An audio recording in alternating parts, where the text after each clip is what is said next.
Good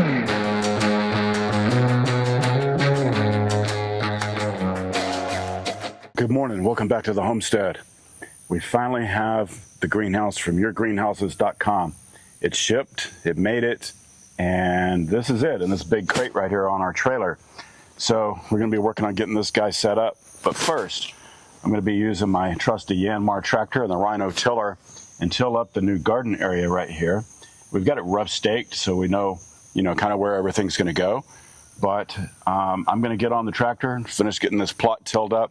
As you can see, hopefully in the camera, this is on a big slope. So we certainly want to get our greenhouse level.